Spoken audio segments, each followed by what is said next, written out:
Welcome to the Electoral College headquarters. It is hard to believe that here in 2025, spring of 2025, we are already gearing up and getting ready for the 2026 election process. You'll have 35 Senate seats up for grabs in 2026. All 435 U.S. congressional seats will be up for grabs, along with numerous local elections, gubernatorial elections. Can be very hotly contested again. But first, let's dive into the really important elections that just took place in the state of Florida. There was District 1 and District 6. We're going to dive into that here really quickly because these both were very, very important elections. The Republicans were only holding a very small 218 to 213 advantage in the House.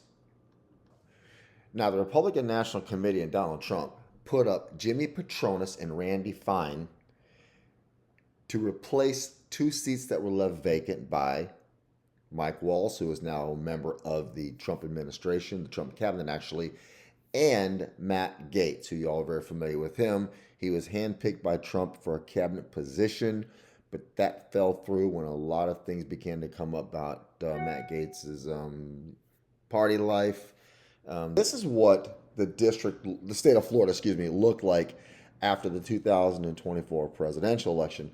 This first district that we're talking about in District 1 is these four counties right up here in the Panhandle, and then over here on the East Coast, there was 5 counties involved in District 6. Trump dominated. Obviously, we know what he did in Florida, but he also dominated both of these districts by over 30%. Polling after the election in the spring, running up to the special election, showed the Democrats making it a little closer. That's according to the media, though. That's according to the press and the networks. Some internal polling showed that the Democrats were under 10% in these two special elections, and it sort of inspired and gave some hope to the Democrat National Committee, who then turned around and poured several millions of dollars into this election. Let's take a look at what NBC says about this. Okay, so let's say hypothetically that the Democrat, Josh Weil, pulls off an upset and flips this seat. Then that takes us to the House, where Republicans have this teeny tiny majority. What would it mean for control of the House? I mean, you talk about teeny tiny majorities. Right now, it's 218 to 213. That is the smallest GOP majority at this point in a Congress since 1917. And all of a sudden, you can do the math with me. You can add and make this a 14, and then it's just a 4-seat majority, Jessica, a 4-seat majority. It would just make things so difficult to get done. You're already dealing with such a small majority, and this would just make it, I don't even know, crazier than the political environment is already, and it's already so crazy. But in the end, it wasn't even close. These seats were never in jeopardy. I'm not sure what internal polling that was used by the Democrat Party in these two districts. Yes, Trump won them by 30 points, but that's a presidential election. There's a huge name at the top of the ticket. We saw how historic the 2024 presidential election was. The whole flipping of the Senate and the House. So you got to take a look at Patronis. He won this handily. Now, he did lose Escambia County. It's interesting. I really am not sure how that happened. Trump won this by over 30 percentage points, but he turned around. He did win Santa Rosa County by 29 percentage points. Won Okaloosa County by 23. And he just really put the pedal to the metal over in Walton County, won that by 46 points. But something I want you to take a look at. The total vote reported, and this is with about more than 95% in, 171,000 total votes were cast in this District 1 special election. 171,021 votes cast. 450,000 votes were cast in all 4 counties for the presidential election. You see the scope. There was no name at the top of the ticket. Trump wasn't at the top of the ticket. I guarantee you, if this is 2028 and you've got J.D. Vance or Marco Rubio or some other front-running, presidential candidate the Republican Party is going to throw out there in a few years, you would have had a whole different scenario. This would have been a 25 to 35 point margin of victory. It wasn't close. They really played this thing up, but still fell short. Now we jump over here to District 6 on the East Coast. It's the exact same scenario. This wasn't even close. It was a double-digit beatdown. Randy Fine beat Josh Will, who was actually a really good Democratic candidate, but Randy Fine was just too much for him.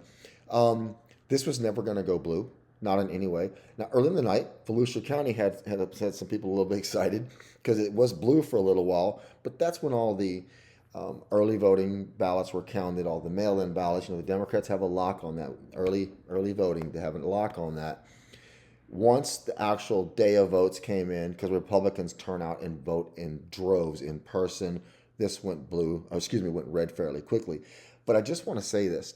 The Democrat Party spent millions of dollars in these two districts.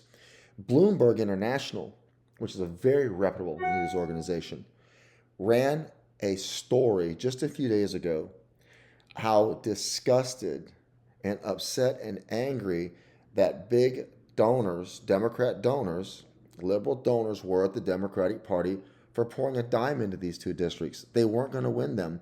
There was some early numbers that showed that they were within 7, 8, or 9 points. You did not have President Trump at the top of the ticket. You didn't have a marquee name at the top of these tickets. And just to show you again how kind of disillusioned the Democrat Party is, 195,000 total votes on the special election day on these 5 counties. On election day 2024, there were over 1 million votes cast. There were over 1 million votes cast. Volusia County alone had 210,000 votes cast on election day. All 5 counties by themselves just had 195,000. The Democrats were not going to win District 1. They weren't going to win District 6. Again, the donor base for the Democrat Party, when they found out how much money was spent on these 2 districts, which anyone in their intellectual mind that follows the election process on any level, this is not Wisconsin where it's a nail biter. This is not Michigan where it's a nail biter. The deep pockets of the Democrat Party knew that they were not winning District 1 or District 6. Now, if you take consolation that you only got beat by 14 points instead of 30, okay, well, you know what? I lost the football game 56-10. I was supposed to lose 56-0. For real? Listen, the fact is, Donald Trump's coattails are still very long. His candidates have done very well. They're doing very well. He has a lot of influence, whether it's the presidential campaign, special elections. He's going to have a big impact on the primaries in the spring of next year. Just stay focused on the Electoral College because it's coming. If you enjoyed this video, please hit the subscribe and the like button. I'll be releasing more videos coming up shortly on the Electoral College.